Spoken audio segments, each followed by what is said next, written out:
Step one, let me give a little illustration. I want to get somewhere tonight. I trust the Lord. Let me give you a little example. Something I've learned in my years serving the Lord. God would say to us as his people, move this mic stand. God says, move this mic stand. But here's the problem, if we're honest. We kind of like this mic stand. This mic stand, we're accustomed to this mic stand. This has been here in the church for a long time. I like this. You know what we do? I've seen this a million times on this. We start to wipe off the microphones. We start to water the plants. We start to mop the stage. And we do all type of service. And we don't hear God speak. It's dry. And you say, God, what next? I have vacuumed the floor. I have polished the windows. I'm coming. Look, this church, I don't feel the same. The anointing not here anymore. And if you go back to God, I can guarantee you, and a shadow of God will say, move the mic stand.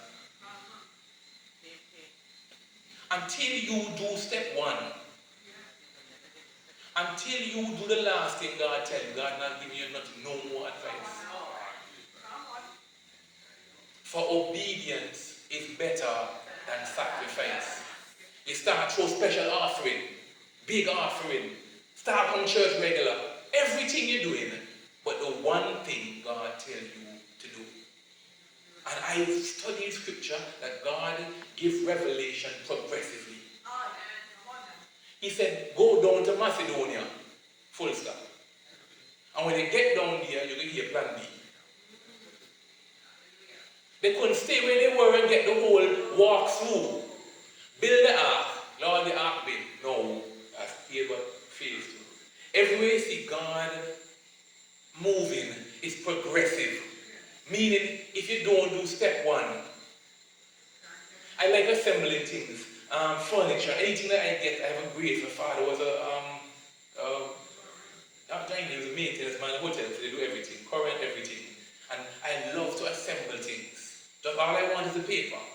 Just give me the paper, because you know why the paper says step one. Just one, and then step 2, join the left. Then, and when you look, you want to have a big fancy computer desk, count everything. How I do it? Step by step. Was it not the Bible that said somewhere the steps? So steps is not 1, 2, 3. Sometimes we are not doing that thing, but we try to overcompensate on prayer, offering, serving, everything else we're doing, but we're not moving the thing that God wants. And let me tell you, for lack of a better term, you're not going to be more stubborn than God. Because I can give you a story of 40 years that passed, and the body fell dead in the wilderness. And God raised up the next generation. Yeah, you can't out-stubborn God. You can't, God's in eternity. And God don't have a lack of resources. For he raised up stones to worship if we don't. If God wants this move, and I refuse to move it, Father, come and move it. God, because God won't get his work done. Nobody can hold God ransom. Come on. If you feel it, I'm holding out. After a while, God just move from you Jews and start moving with Gentiles. And Jews still waiting for Messiah. Come on. I'm serious. This Christianity is so simple at times. Obedience. I say yes, Lord, yes. When God talk, do it. Look at how simple. Make it so complicated. I'm going on some days of praying and fasting. I bet you go Kentucky. I'm serious now. And I fast. I'm a man that believes in fast. It may look so well in fast. Right? But the truth is, all you fasting, just move the thing now.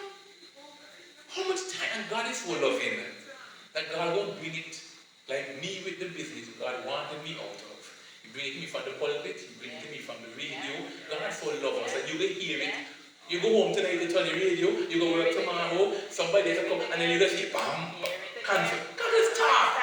He's so loving, right? And he so wants to bless you, that he can make sure, even when you stand before him, you can't, well, I wasn't sure if it was your will. I say like, because I confirmed it a multiplicity. Come on, how much time do it? Here, French, Spanish, every language, the same thing come. I still need a confirmation, Lord.